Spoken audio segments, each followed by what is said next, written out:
Good morning. It's like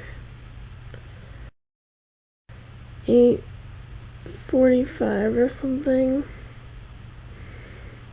and we have to leave at 9:15. And I stayed up until like 4 or 5. I'm really tired.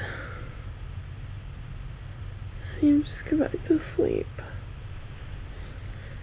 My parents have little faith in my abilities to get ready in like 15 minutes. I mean, I'm already packed. So... Welcome to Dallas-Fort Worth International Airport, also known as the place that 90% of people who say they've been to Dallas, this is the only place they've seen hallowed halls of bullshit. My parents have been freaking out all morning about us missing our flight, but the McConnell family has a history of making every single flight, no matter what. And we've got like 15 minutes till boarding.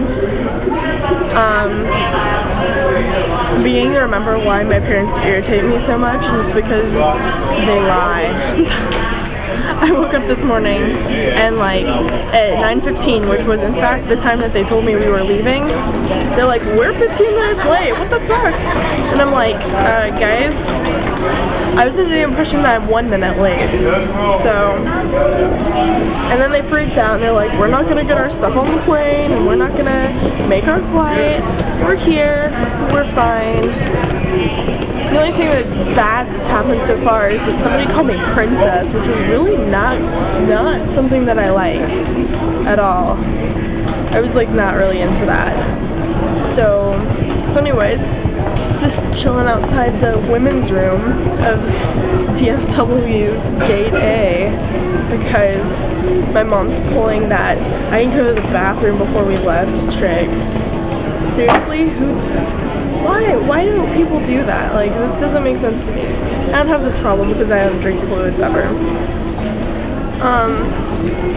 But it's been a fantastic start to a great day.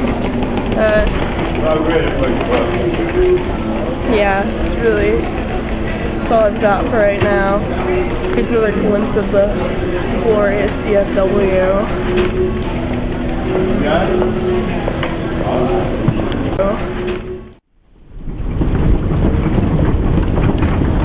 So I've arrived at LAX airport, and I think the subtitle of this film should be like Kara's Venture to California, a tour of airport. This is pretty cool though. I kind of like, I'm on like this moving walkway that's not actually moving, but that's the side of it, and it looks kind of cool. Anyway,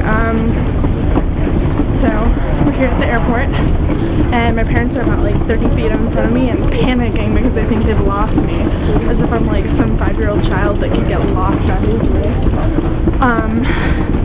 And I'm sure all the strangers around me are like, what the fuck, why is she talking to the little camera? But anyway, so now we're going to baggage check, which is only slightly more obnoxious than having to develop the upper body strength to hoist your 40-pound bag into an overhead compartment, but I still find it really obnoxious. Anyway, people are looking at me, so I gotta... Hey, okay, so I'm still at LAX. It's been like 5 minutes, and my mom's smiling at me because she thinks it's creepy that I'm shooting videos. But, first note, I wanted to explain why, like, the first frame of all these videos are really weird, like my shoes or something. It's because I can't tell when the camera starts filming, because there's, like, no light or anything, which is, I don't know, it seems kind of weird, and it's, like, this 5-second delay between pressing the button and getting it to record. So, I'm just putting this disclaimer out there to explain it, except I'll probably video edit these, and then there won't be that little weird thing, and then you'll wonder why I even bothered to tell you this. Maybe I'll cut this out too. Anyway, so takes a lot of self-confidence and, like, you know, not being so self-conscious to shoot these videos in public. Like, people are staring at me and they're just like, why are you talking to a camera? There's a small girl who's staring at me right now, and I'm just like, yeah, I'm weird. I'm, like, talking to an inanimate object in public. This is really not socially acceptable. But I hope you can hear me over all this. I don't know. I'm talking. Hey. Thanks. My bag just arrived.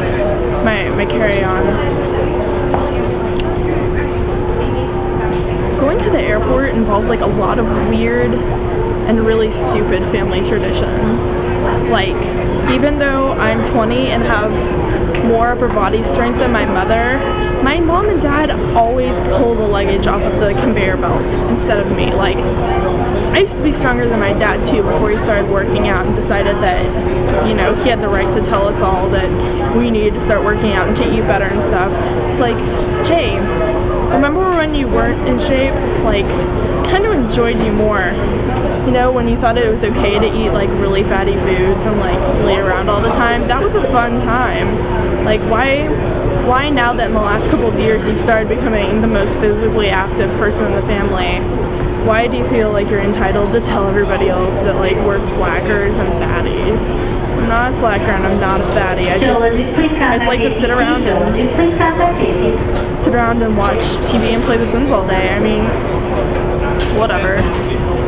But anyway, so the first weird family tradition is that me always sitting around waiting for them to pull stuff off of the conveyor belt. The second one, I don't think anybody knows this, is that every time I get off an airplane, I always, like, I never listen to my iPod or anything on the plane itself. I almost never. But once, like, the airplane, like, hits the ground, I immediately whip it out and put it in my ears, and I'm ready to, like, listen to something really epic as I exit the plane, and then I turn it right back on. And it's because, like, I really enjoy scenes in movies where people get off the plane and then somebody's waiting for them and things, except those scenes are dying, as, like, Love Actually suggests at the beginning of the film, because airport security has ruined them, and now like, there's nobody waiting for you at the airport because, you know, you can't even get into the airport, so why would you even bother showing the scene? It's, like, completely worthless now, but I love those scenes, and so I like to recreate them with my iPod. And I also have this sense of, like, I've just survived something epic. Like, I could have almost died, and now I need to, like, have this I'm enjoying life in an epic sort of way moment, which is really not true, because, in all honesty, I just spent 3 hours, like, in and out of sleep and reading, like, David Sedaris and eating some crappy airplane food. Like, really, I've survived nothing. I should have epic moments like this when I get off the highway in Dallas or something. Like, that's more of a survival thing. Anyway, I think these videos are going to get a little bit better because I kind of started thinking about what I'm actually going to say rather than just turning on my camera and being like, hey, so we're at the airport again. Like, I'm kind of taking sort of a writerly way of thinking about these videos, which is a little bit better.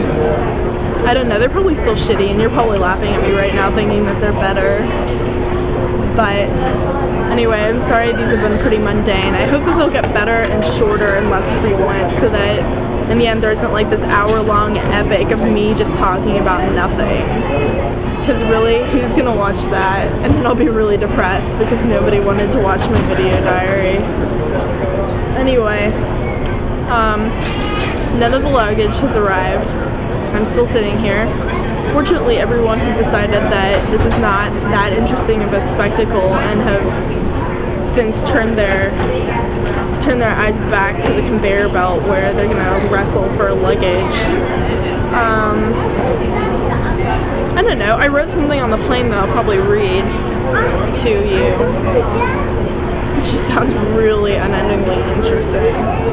But for now, welcome to LA.